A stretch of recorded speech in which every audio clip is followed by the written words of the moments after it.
If you've ever closed Firefox by accident and wished it would bring everything right back the next time you opened it, this video is for you. Today, I'm going to show you how to set Firefox to always open your closed tabs or your previous window automatically, so you can get back to where you left off in just a few clicks.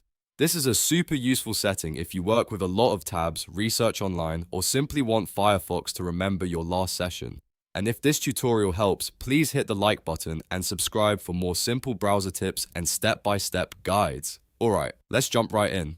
First, open Firefox on your computer. In the top right corner, look for the three-line menu button, sometimes called the hamburger menu, and click it.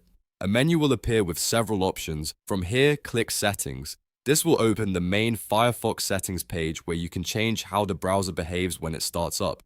Once you're in Settings, look at the left-hand sidebar and click Home and Startup. This section controls your home page, new tabs, and startup behavior. Now scroll or look for the Startup heading. Under this heading, you'll see the option that controls what Firefox does when it opens. Choose Open Previous Windows and Tabs. This tells Firefox to restore your last browsing session every time you launch the browser, so your tabs and window come back automatically. After you select that option, the setting is saved right away. You can now close Firefox and reopen it to test it out. When you launch it again, Firefox should restore your previous tabs or the last window you had open. If you ever want to change this later, just go back to the same home and startup settings and pick a different startup option. This is one of the easiest ways to make Firefox feel more seamless and keep your workflow moving without starting over each time. If you found this helpful, make sure to like the video and subscribe to the channel because I post more quick tutorials just like this one. Thanks for watching and I'll see you in the next video.